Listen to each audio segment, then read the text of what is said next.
ওয়াশরুমে ঢুকতেই কারেন্ট চলে গেল। চারপাশ ঘুটঘুটে অন্ধকার। অপু বুঝতে পারল তার পেট ব্যথা আর নেই। পেট থেকে হাতটা সরিয়ে চতুর্দিকে হাত দিয়ে বের হবার রাস্তা খুঁজছে, কিন্তু অবাক করা বিষয়, একটু আগে যে দরজা দিয়ে ওয়াশরুমে ঢুকলো সেই দরজাটাই সে খুঁজে পাচ্ছে না। এতটাই অন্ধকার যে নিজের হাতটা নিজে দেখতে পাচ্ছে না। হঠাৎ অনুভব করতে পারলো তার সামনে কে যেন দাঁড়িয়ে আছে। অপু বলল, পুতুল, তুমি ওয়াশরুমে এসেছো? কোনো উত্তর নেই। অপু অনুভব করতে পারছে তার আশেপাশে কে যেন ঘুরঘুর করছে, কিন্তু কোনো কথা বলছে না। এবার অপু কিছুটা ভয় পেল। আমতা আমতা করে বলল, এখানে কে আছে? কথা বলুন।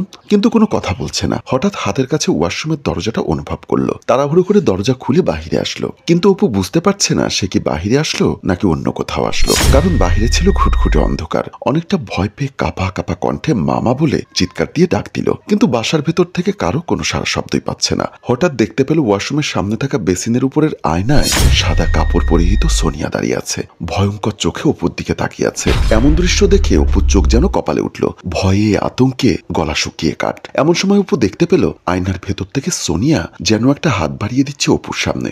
অপু আরো বেশি ঘাবড়ে গেল। কি করবে বুঝতে পারছে না। চতুর্দিকে ঘুটঘুটে অন্ধকার। এমন সময় সে বুঝতে পারল তার গলা শক্ত করে চেপে ধরেছে সোনিয়া। এক প্রকার জোরাজুরি চলছে। নিজেকে ছাড়িয়ে নেওয়ার চেষ্টা করছে, কিন্তু কিছুতেই অপু নিজেকে সোনিয়ার হাত থেকে ছাড়িয়ে নিতে পারছে না। সর্বশক্তি দিয়ে চিৎকার দেবার চেষ্টা করছে, কিন্তু গলা থেকে আওয়াজ বের হচ্ছে না। ভয়ঙ্কর রূপে চোখ বড় বড় করে সোনিয়া বলল, তোকে আজকে আমি শেষ করে ফেলবো। তুই আমার জীবনটা নষ্ট করে দিয়েছিস। তোকে আমি বাঁচতে দিব না। তোকে আমি তিলে তিলে মারবো। বলেই আরো জোরে অপুর গলা চেপে ধরল, কিন্তু অপুর নিঃশ্বাস যেন বন্ধ হয়ে আসছে। সারা শরীর থরথর করে কাঁপছে।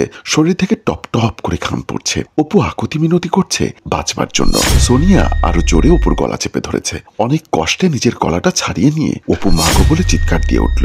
বিছানার উপর বসে অপু হাঁপাচ্ছে। মাঝরাতে অপুর চিৎকার শুনে পুতুলের ঘুম ভেঙে গেল। শোয়া থেকে উঠে বসে রাগান্বিত হয়ে বলল, তোমার কি সমস্যা? প্রতিদিন মাঝরাতে এভাবে চিৎকার দিয়ে ওঠো কেন?